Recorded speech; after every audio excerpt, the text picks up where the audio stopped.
happy moment you've all been waiting for when we get to experience the beauty of the radiative transfer equation. So that's what we're going to do. So to go back to the organization chart here, you now know all about IOPs, you know all about radiometric variables, all about AOPs, and now we finally hit the last box here, which is the radiative transfer equation that basically takes all of this info and turns it into radiances and everything below here. So anyway, as we've said a number of times, if you know the radiance, you can compute everything down here, and where you get the radiance is from this equation, which takes in the stuff above it. And if we know the radiance, well, then we're in good shape. We know everything about the light field. So let's derive this equation just in a qualitative fashion here. And all the radiative transfer equation, or the RTE, does is it expresses conservation of energy written in terms of radiance.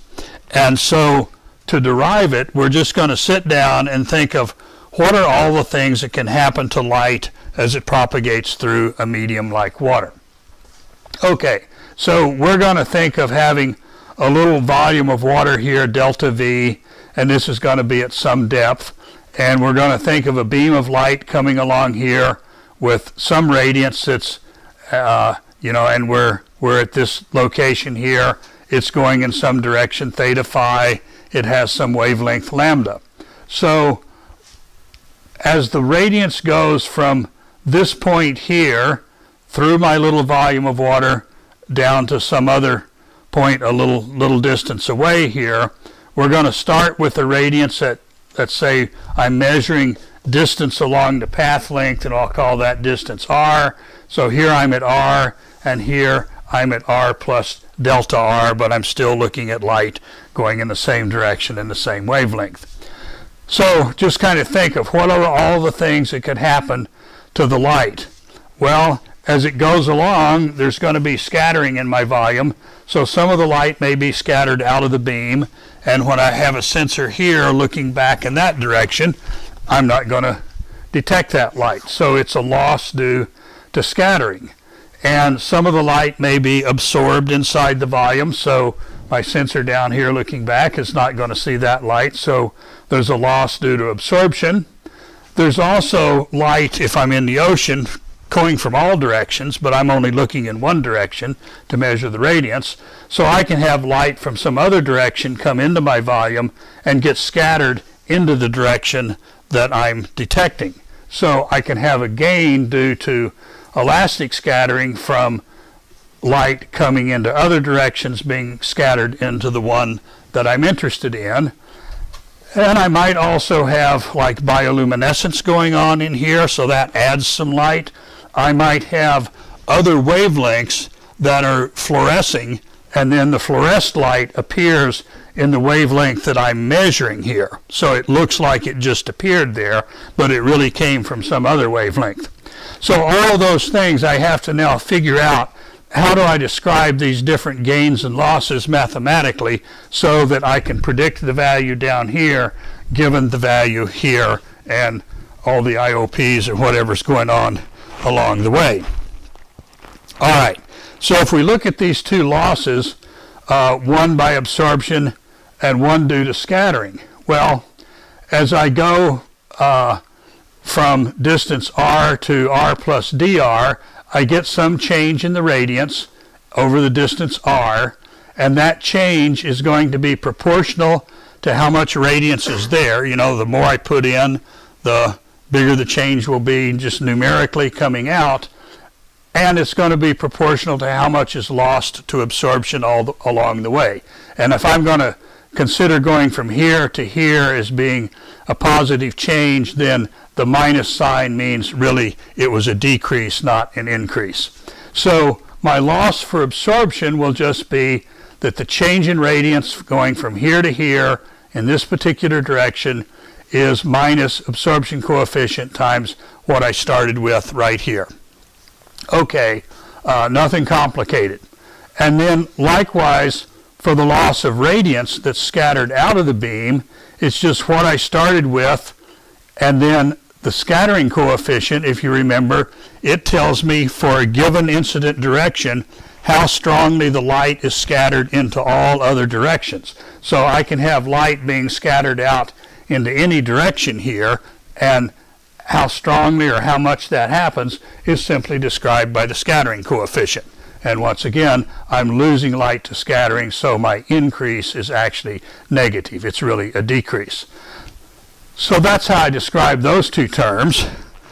And then as far as the sources of radiance, I can have light coming from all these other directions and being scattered into the direction I'm looking at.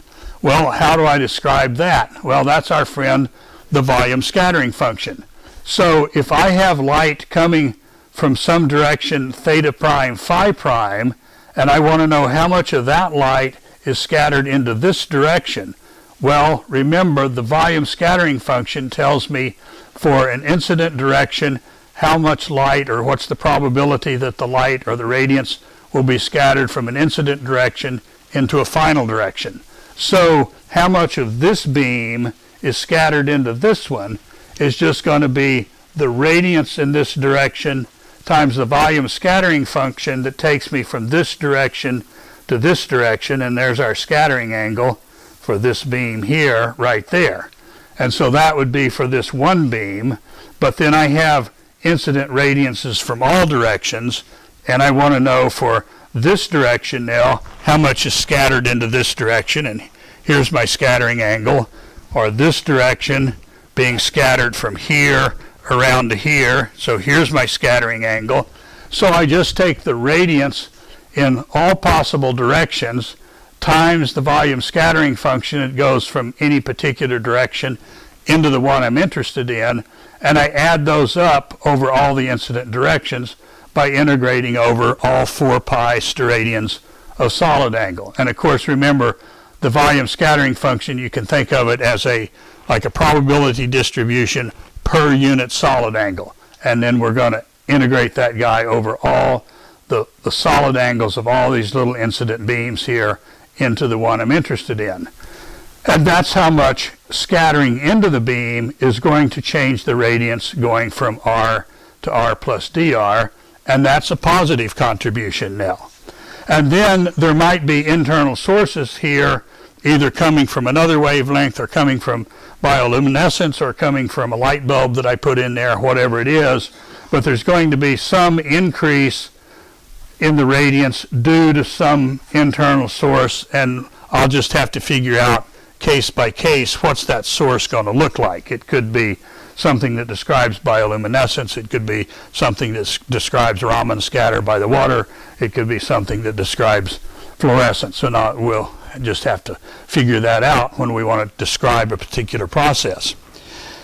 So if we take all of these pieces now and add them up, the change in the radiance going along my direction here, we lost some to absorption, we lost some to scattering, we gained some from scattering from other directions, and we gained some from an internal source.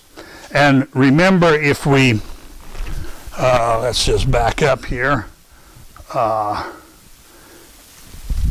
going along from here to here is a distance delta r, but I'm going to measure direction relative to the downward direction, and so here's my polar angle theta here, and so this distance r, or rather if we take a depth and we take this distance, it's just delta r times the cosine of theta.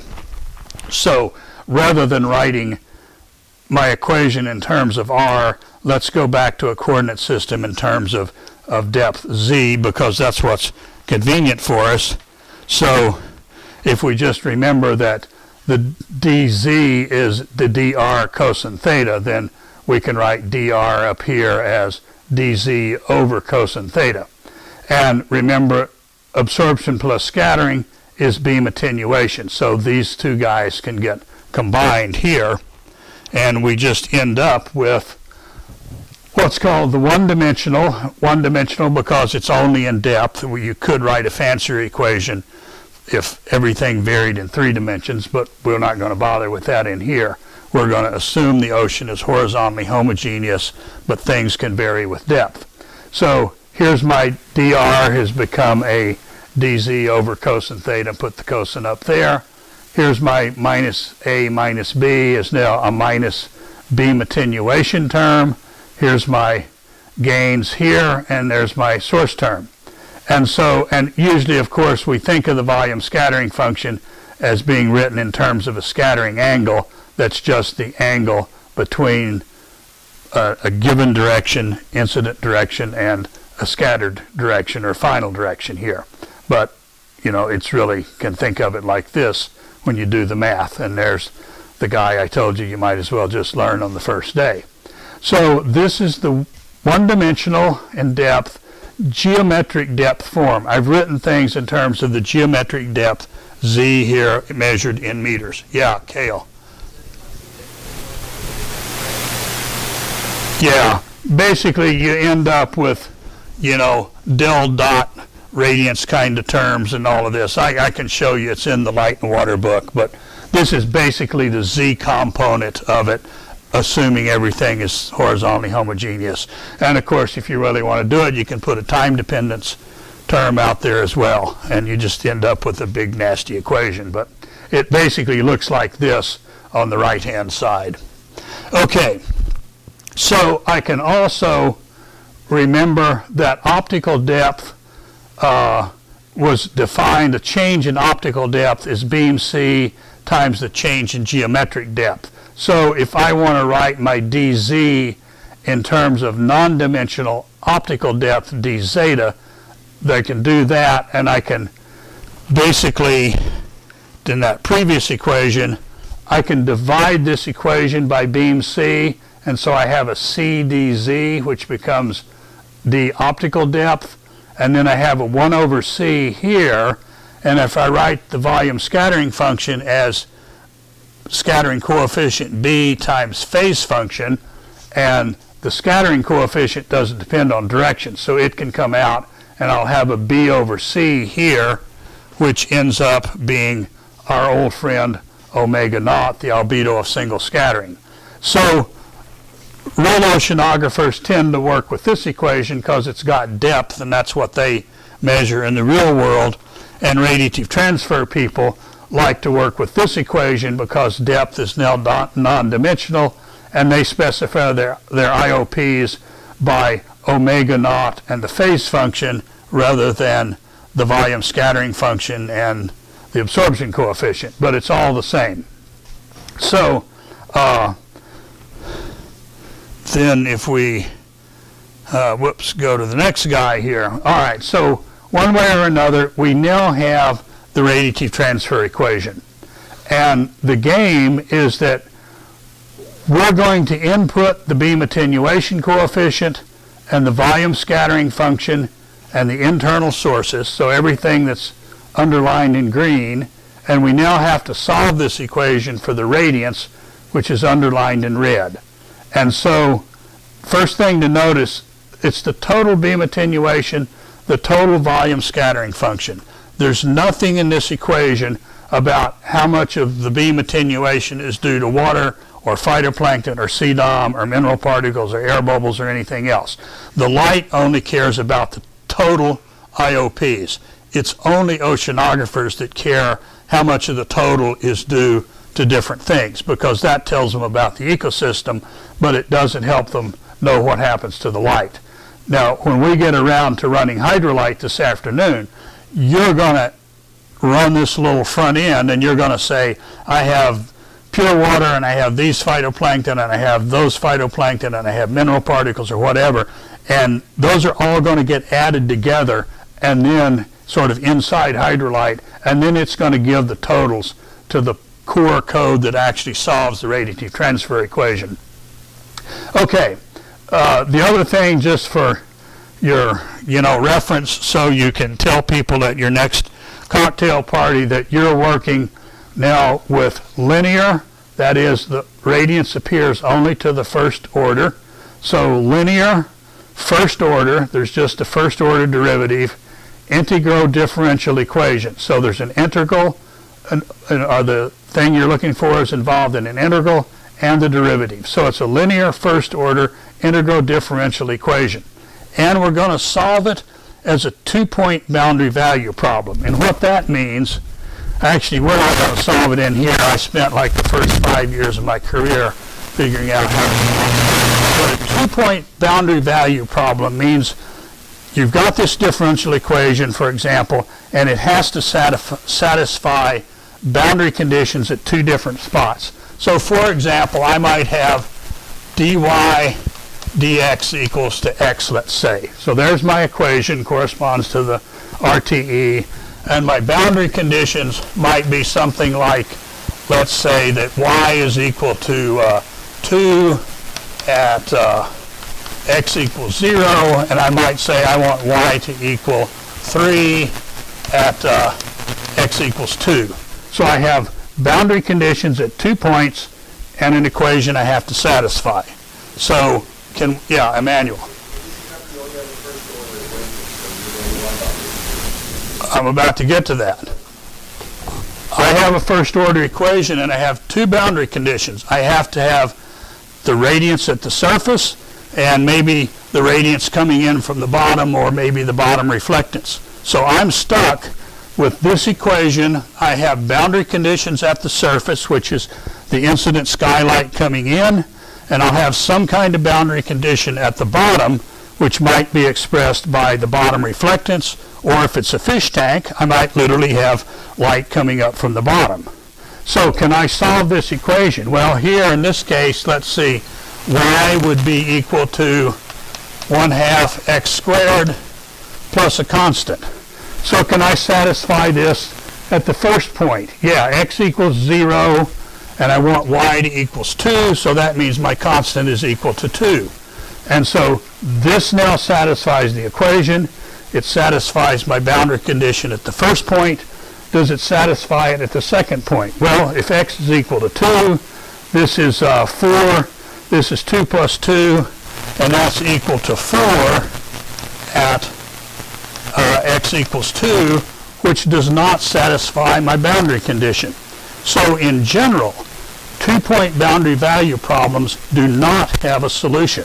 If I had said that I want this to equal 4 at x equals 2, then I would actually have solved a 2-point boundary value problem. So these guys in general do not have solutions. And I come along now and I say, okay, you told me how much radiance is coming in at the surface. You tell me how much is coming in at the bottom, either the bottom of the fish tank or being reflected off the bottom. Am I going to be able to solve this equation and satisfy those 2 boundary conditions? And I actually know in this particular case, this is one of the rare 2-point boundary value problems that actually does have a solution. And you know how I know it has a solution before I even start? It's because light propagates through water. If this equation didn't have a solution, light couldn't propagate through the water. So I know if I'm smart enough, I'll be able to figure out how to solve this and actually satisfy these conditions. But we're not going to do that in here. Okay, so in general, if you're going to solve the radiative transfer equation, you've got some region of interest where you want to compute the radiance distribution, and to solve it and get a unique solution, what you have to have are the IOPs throughout your region of interest, and you have to have the incident radiance onto your region from all directions. And then there's a little theorem that says this equation now has a unique solution. Well, this would in general be a 3-dimensional problem. This might be a cloud, and we want to find the radiance distribution within the cloud, and so we have to know the cloud's optical properties and the light coming in from all directions. So what hydrolight does, it says, let's just stretch this region out to be infinite in the horizontal directions. We're going to assume that we know the IOPs, but they only vary with depth, and of course they vary with wavelength, but really only with depth. The bottom might be a finite depth, and we might have some given reflectance, or the bottom might be infinitely deep, in which case our bottom boundary condition will be that there's no radiance coming up from below. So anyway, we know the IOPs. We're going to know the surface radiance, in this case from the sun and the sky, incident onto the surface, and something about the bottom. So we've now turned a three-dimensional problem into a one-dimensional problem where things vary only with depth, and we're going to have to specify either from measurements or some atmospheric model what the incident radiance is, and we're going to have to pick what kind of bottom conditions we want. But anyway, that's what hydrolight's going to do. And then to talk about, and in general, you know, this is a big, horrible equation. You can't solve it with a pencil and paper. You have to do some kind of numerical technique.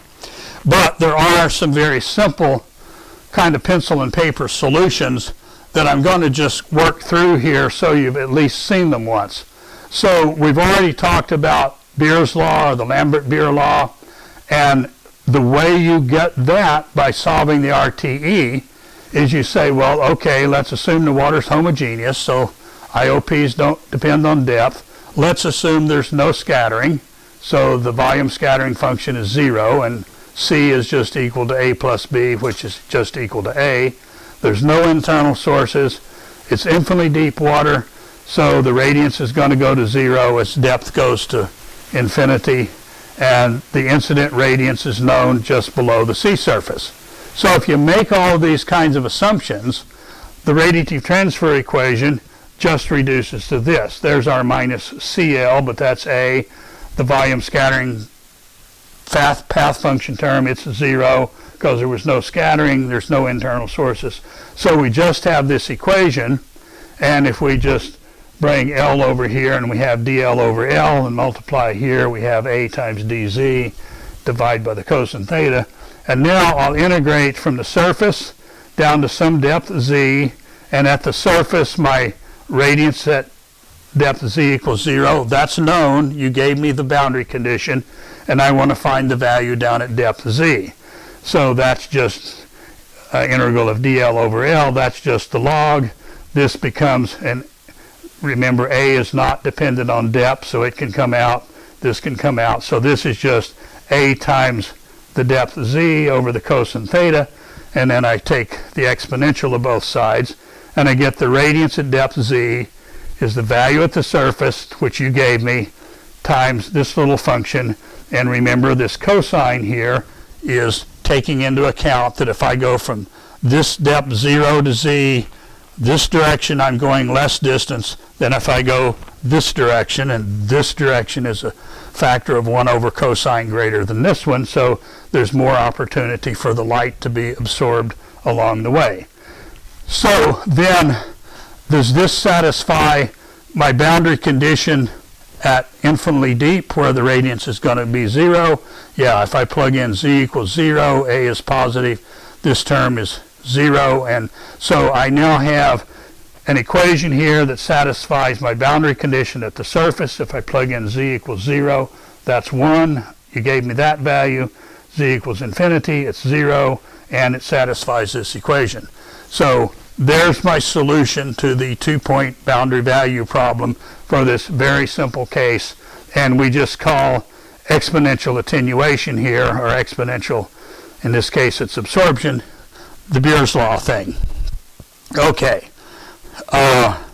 There's another solution which is very useful, and it's called Gershons Law. It's not really solving for radiance, but we're going to get a very useful relation out of it. So here's the way it starts. It says, we'll assume that the water is source-free, so there's no source term out here, but we'll leave everything else.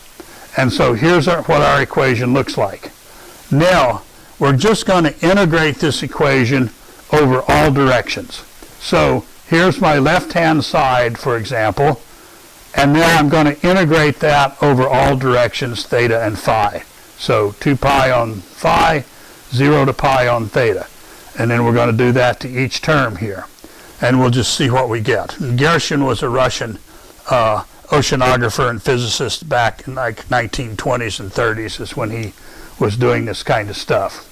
So anyway, if we integrate this term, well, we're integrating over direction, and so the depth derivative here is, and cosine theta doesn't depend on depth. This doesn't depend on depth. We can actually pull the depth derivative outside and then just look at the integral over direction, because the only thing here that depends on depth is the radiance. These things don't depend on depth, so they're not affected by the depth derivative. So if I pull the depth derivative outside and I look at what's left, well, this is just radiance times cosine theta times solid angle integrated over all solid angles. Well, when I integrate this part from 0 to pi over 2, cosine theta is positive, and this is just the definition of the downwelling planar radiance, ED.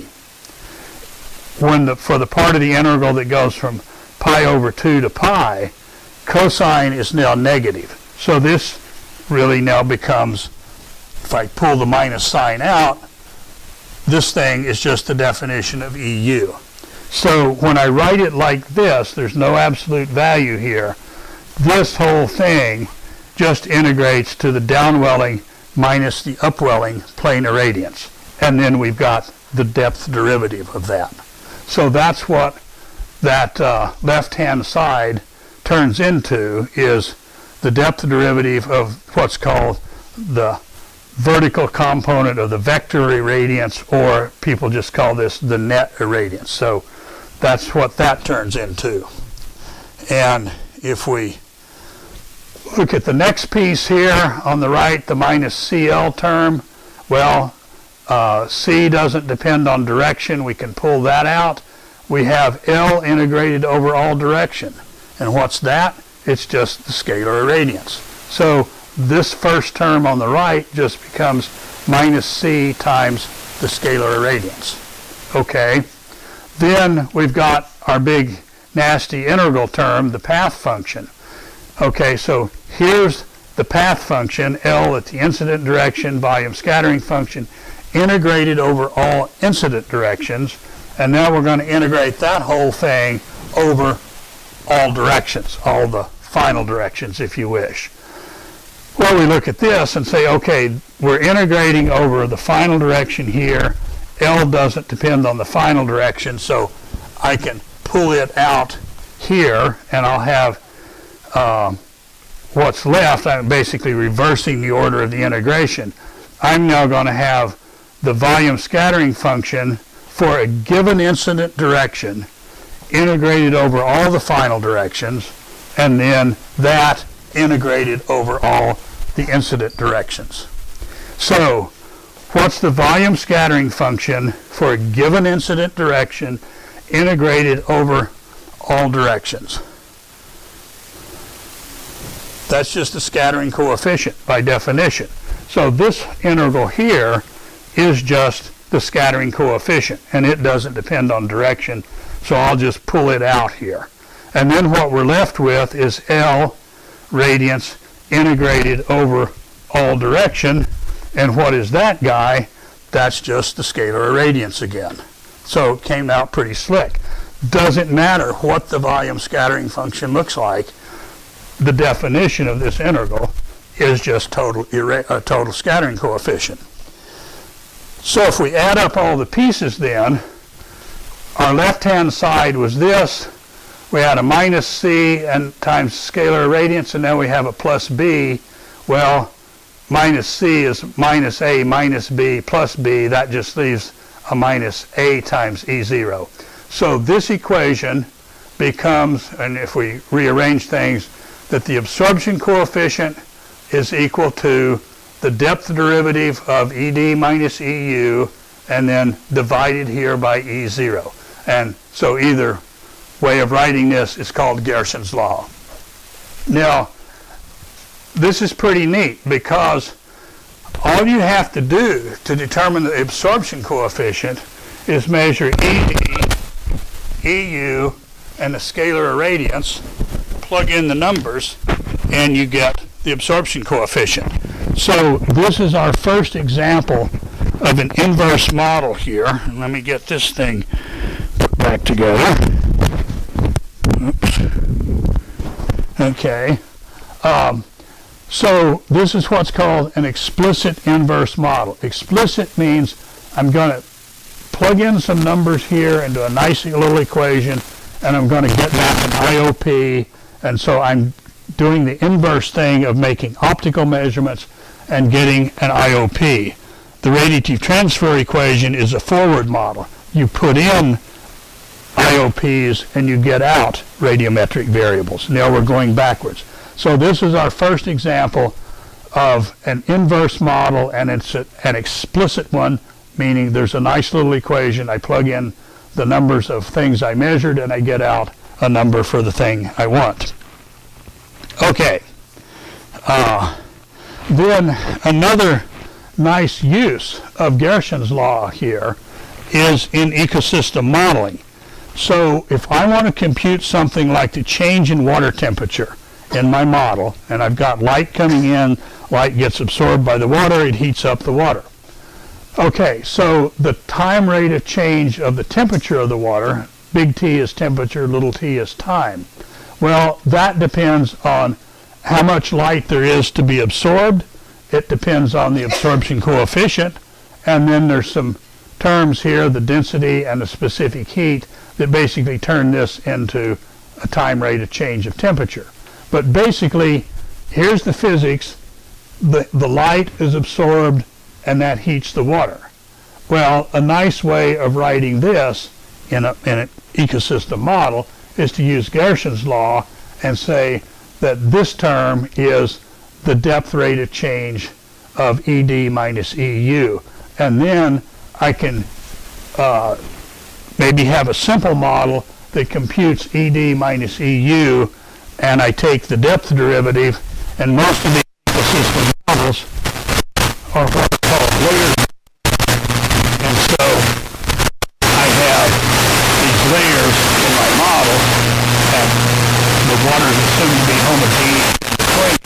So if I were to know how much of this layer of water being made, then I have something that tells me ED, and what ED is out here. They often assume that EU is negligible, but in principle there's an EU and there's an EU here.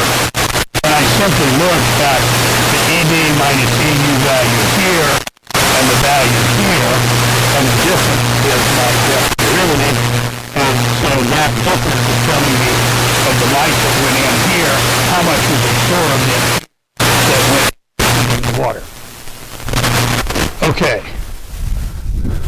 So enough said on that. It's good for other things than just retrieving absorption coefficients. And notice also here we're now coupling the light field here with the biology or the physics of the water, because the biology determines the absorption coefficient, which of course then affects the light field, and then those things are determining the temperature of the water, which governs the physical processes, the hydrodynamics. So an equation like this couples biology and physics, or biology and hydrodynamics, via the light field. Okay, so some more comments on solving the radiative transfer equation. It would be nice if we had some function where I could plug in absorption coefficient, volume scattering function, sun angle, bottom reflectance, whatever, and this function would say, and here's the radiance. Well, that ain't going to happen for this equation because the RTE is way too complex to be able to solve that with a pencil and paper. So there's only a few very simple cases when you can actually get an analytic solution, analytic meaning with a pencil and paper.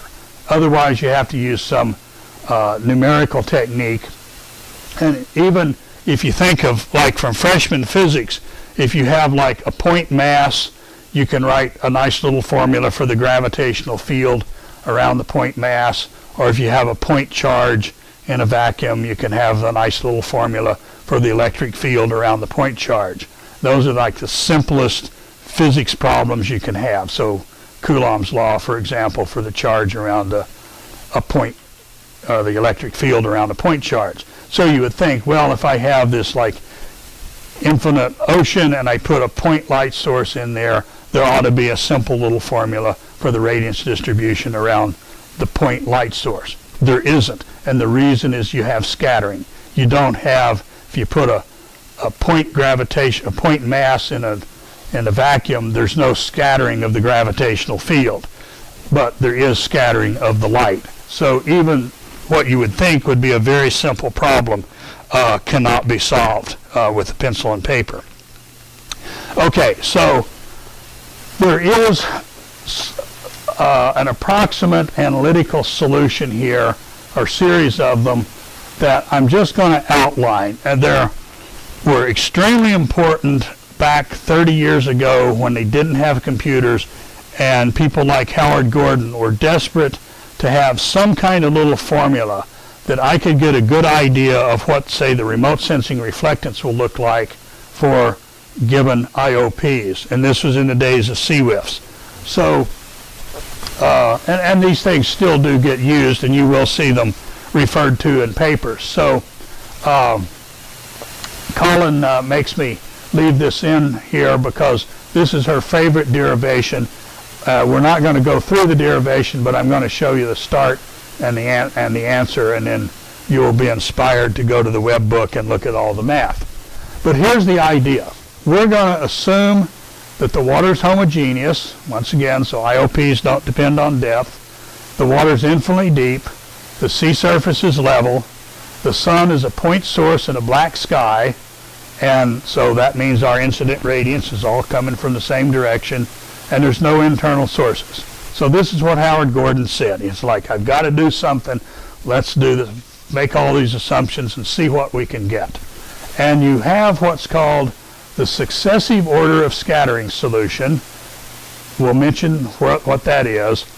Then you end up with a thing, or there's a sort of thing called the single scattering approximation, the SSA, and then there's the quasi-single scattering approximation. And these were almost what CZCS was built on back in the old days. So what's done there is the following. We make those assumptions. The RTE looks like this. The IOPs don't depend on depth, so we pull those out. Here's our optical depth form of the equation, no sources. So here's what the equation looks like. So Gordon says, okay, let's do the following. We can think of the radiance distribution as being the unscattered light that got into the water, and then there's radiance that got scattered once, and there's photons that got scattered twice, and photons that got scattered 14 times, and so on. So let's write the radiance as the sum of the radiances that are unscattered, sum of radiance from photons that have been scattered once, plus the radiance from photons that have been scattered twice, and so on. And then each of these scatterings is weighted by an omega naught to however many times it's been scattered. Why does he do that? Well, because omega naught is the probability that a photon will be scattered rather than being absorbed. So if omega naught is 0, the photons are always absorbed. There is no first order or second order scattered photons. They're all killed off. If omega naught is 1, then there's an infinite amount of scattering because light's never absorbed. But the omega naught basically tells you how important are these higher order scattering terms. So, and typically omega naught, at like a blue wavelength, it might be 0.8 or 0.9, something in that order. So anyway, you're free to write this equation. And now you take these terms here and you stick them in for all the radiances up here. And you do a little bit of math and you use your linear algebra and you end up with a sequence of equations. And so from the first order term, you have a derivative of the first order, and then you have a first order term here, but this term is all terms that have been scattered once. So you end up that you just have this equation for the first order scattering. Well, I know how to solve that. That's Beer's law. So we just did that one. So I can solve this equation. Then the term that involves the first order scattering here and here actually involves the 0th order scattering, but that 0th order beam is being scattered by the volume scattering function or the phase function that makes the first order scattering term. So the source of the first order scattered term is the unscattered light being scattered once. And then the equation for the second order of scattering looks like this, and the path function for second order scattering is the light that's been scattered once and is being scattered a second time to contribute to the second order scattered terms. So conceptually that should make sort of sense. And then you look at this and say, oh, well, I know how to solve this equation. That's Beer's law. So then I know this term. Then I stick it in here, and you give me the phase function, and I'm going to do this integral with a pencil and paper, and then I have a little differential equation for this, and this is now a known term. So I'm going to solve this differential equation with a pencil and paper, and I'm going to get the L1 term. And then I'm going to take that and stick it in here, and I'm going to do this with a pencil and paper, evaluate this integral, and then I have a little differential equation that I can solve because this is now known. And you just go through step by step there. Now, the calculus actually gets very messy, and I'll simply refer you here to, there's a, where did it go here? Yeah, let's just hit that guy. And we're not going to go through here because this is really like an hour and a half's lecture to do the calculus. But if you look at the web book under radiative transfer theory, somewhere here there's a, down off the page here, there's a page that takes you to the single scattering approximation. And so this thing works through the actual calculus of how you go through this whole thing, and you get down here and you do all the solutions of putting in the boundary conditions and blah blah blah, and you'll finally end up with somewhere down here the actual solution. Yeah, so here's what the single scattering approximation, the downwelling irradiance, looks like. There's our Beer's law term, the value at the surface, e to the minus depth over the sun angle.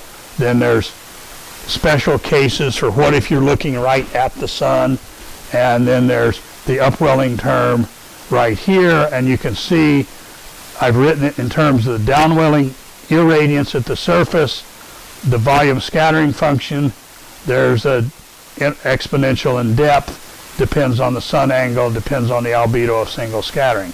So we're not going to go through that, but when you read a paper by Howard Gordon, many times he will just start out and say, according to the single scattering approximation, the upwelling radiance is, and there's this equation, and you have no clue where this came from. You're supposed to just know it, and you know, yeah, but you then, like 3 days later, now you've tracked this down, you figured out all the calculus, and now you say, oh, now I understand where Howard Gordon got this equation.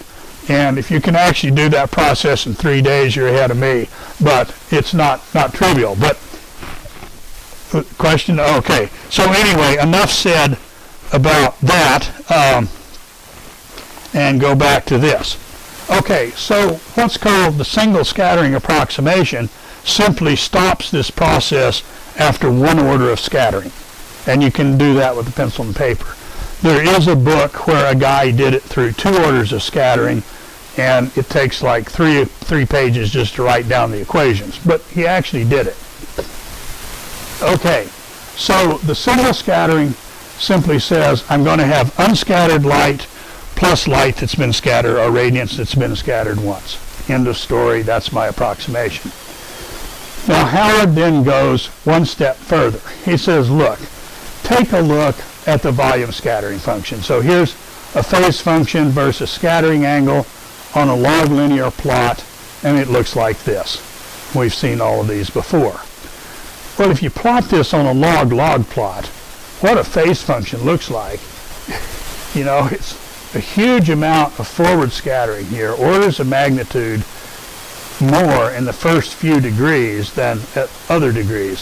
So it actually comes really steeply down. There's a little bit of a corner there that you're looking at here, and then from sort of here on out on this scale you can't see anything. So that's what a volume scattering function really looks like, but you plot it on log linear or log-log scale just so you can see the thing.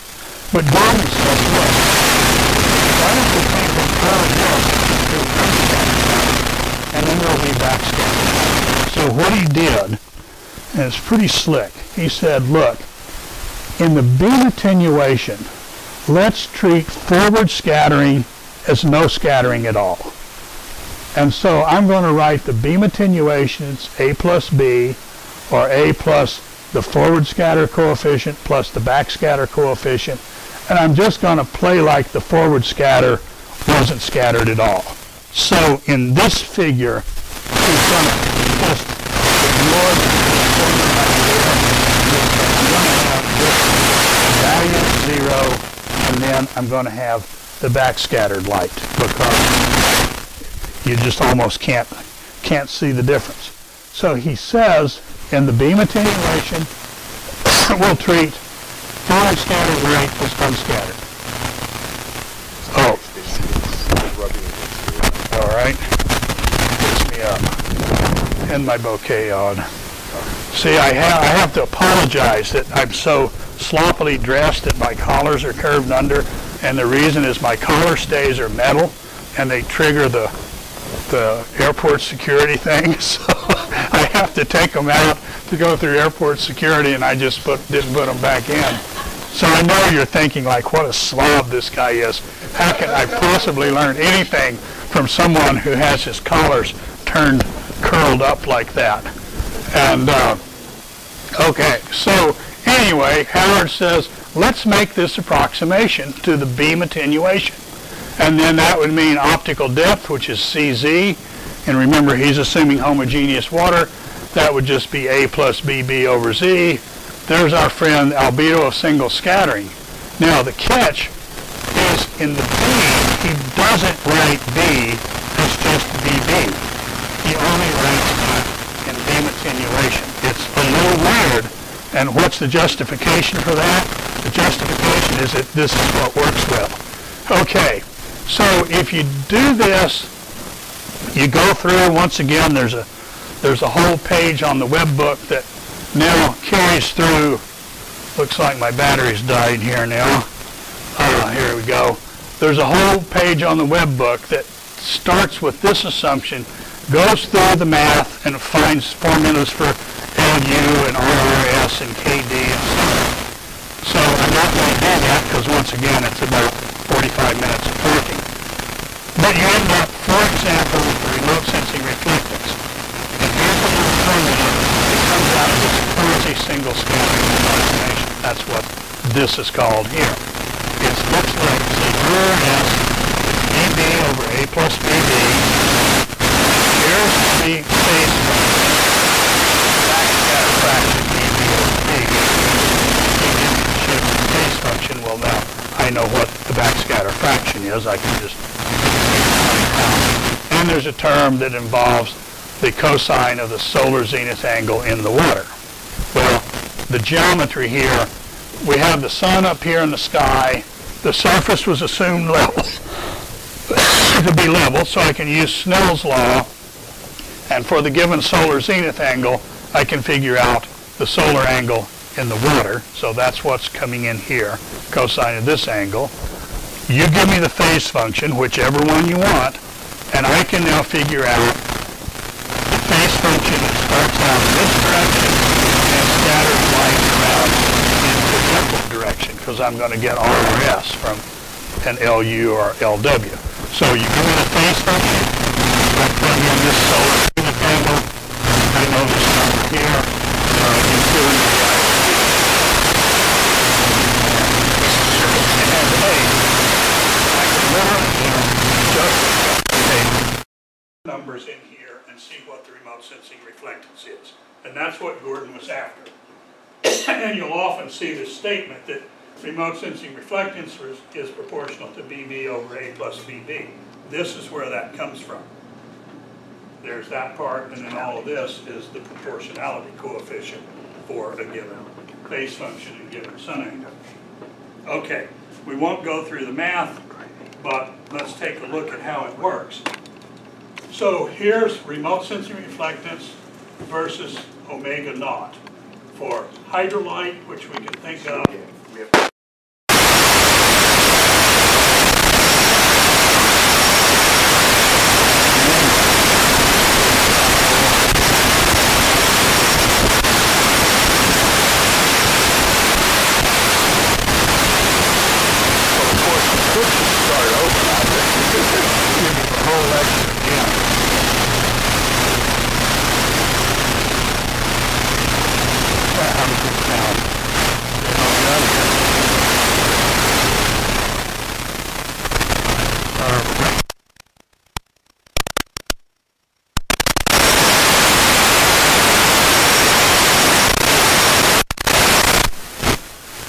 how does this sound? That's better? Okay, we're good to go. Sorry. I had a class one time from an old codger named Homer Vincent Craig, who was about maybe 120 years old. This was a tensor analysis class. And if you ask him a question, like, where did you get this equation? He would literally start the lecture over, learn from memory. It was just, you'd get like 15 minutes into a class and say, now where did you get this term? And he'd say, well, now we're going to start with this equation. And he'd go through the whole derivation again, like that was going to answer the question, instead of just saying, well, I got this term from over here. Oh, I already have this.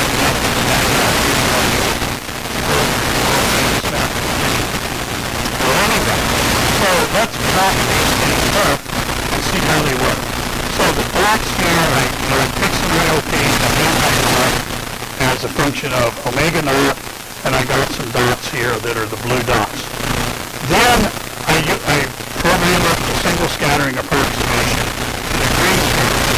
Well, notice this agrees nicely to omega naught composition, 0.3, and then it goes totally bad.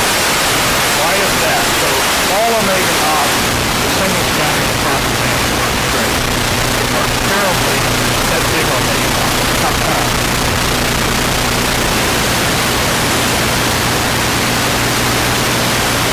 Yeah, when omega naught is small, you don't have many orders of scattering. So assuming there's just one order of scattering works okay. Omega naught is 0.8, you have lots of moments of scattering, and you throw all those terms away.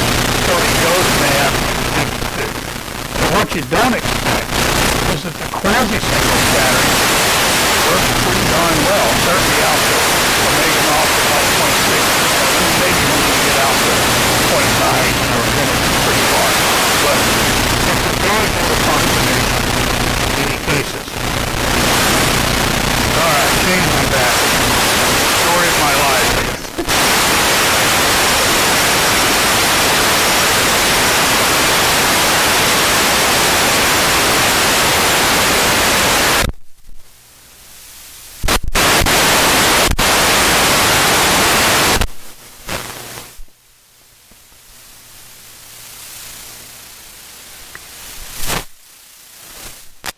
How does that sound? Any better now? Okay, we're good to go. Boy, if you could just do this for kayaking, I could kayak for like 8 hours straight instead of 2 hours straight. Okay. All right, so if we use this to plot remote sensing reflectance for, here's a hydrolite curve and a quasi-single scattering curve, and the single scattering. And this is what Howard was after. He didn't have a computer. This was 20 years before hydrolite, and Gordon's computer was like, oh, you know, who knows what. It was virtually nothing back in, say, the late 60s, early 70s. Gordon was looking for some kind of simple formula that I could get an idea of what things like remote sensing reflectance and KD will look like And so that's why he came up with the single scattering approximation. It's pretty darn good, you know. And then the quasi-single is pretty darn good. The single is no good except out at red wavelengths where omega naught is very small. So it works amazingly well. And then the question that I worried about for a long time was how can the question? So the hydrolyte curve, because it peaks at like 6 AV, is that because it has source curve? Yeah, so the hydrolyte run had chlorophyll fluorescence in it, and the SSA and QSA do not, because we're assuming there were no source terms. But yeah, good observation. So I worried for years about how can the quasi-single scattering approximation work so well when you're assuming that there's no forward scattering, you know, on and on. I just didn't understand it, and it made no sense. And I'd program it up, and I wouldn't get good agreement here, and I don't know what's going on. And finally, after reading Gordon's paper, maybe for the 8th time, I realized that he said, we ignore forward scattering in the beam attenuation coefficient. We don't ignore it in the total scattering coefficient. Like, oh, I get it now. And so if you follow through on that, here's what's going on. Yeah, so if you remember, here's our RTE that we're starting with, and we end up with a term that's like, you know, this equation involves omega naught times phase function. So there's omega naught times phase function. Well, omega naught is really B over C, and if we just pick an example like B being 4 times the absorption coefficient, so omega naught's 0.8, typical number, and if we assume the backscatter fraction was 2%, so typical number, well, this omega naught times beta tilde term, in this case, would be 0.8. So that's what's in our real equation here. Now, in the quasi-single scattering approximation, here's our omega naught beta, it's B over C, but C becomes A plus BB, and B stays untouched. So if I write BB as backscatter fraction times B, and backscatter fraction was 2%, and I plug in these numbers here, omega naught beta is 3.7 times beta tilde. So what the single scattering approximation does is it artificially jacks up the, in this case, the amount of scattering here that sort of accounts for the missing scattering that you have in the real world, and you actually end up making omega naught greater than 1, which is not physical, but mathematically it sort of takes that scattering, the multiple scattering and the forward scattering that you ignored in the mathematics, and it jacks this term up to almost exactly the right amount to give you sort of, if you wish, the right answer for the wrong reason. But it's a way to parameterize multiple scattering within the mathematics of single scattering is the correct way to say it. So it clearly works quite well. And if Howard Gordon didn't have this red curve, I have no idea what he would have done to develop atmospheric correction techniques for CZCS and CWIFs. Nowadays, you just put it on a computer and use the blue curve. But when I was a postdoc in 1977, and I was just starting working with this fellow Preisendorfer, and we were starting to do these calculations. This was at a NOAA lab. I had access to a NOAA CDC 6600 supercomputer, which cost like $20 million. And the supercomputer had 64 kilobytes of iron core memory. And when I would do a run, when we first got hydrolyte sort of working here, you would do a run, and what I did was, you know, it's all punched cards. I'm in Seattle, the supercomputer's in Boulder. I punch out the cards, you know, like 2 days later, I've got my card deck. That gets sent to Boulder, Colorado, where they read in the cards, they run this on the supercomputer, and they send me the output on 9-track tapes. and then in Seattle I can read the 9-track tapes and print all this stuff out, and then I can look at my output and I can plot this stuff by hand, and this only cost 11 cents a second for the computer time. And I remember I had one Hydrolite run that cost $1,100 to do the one run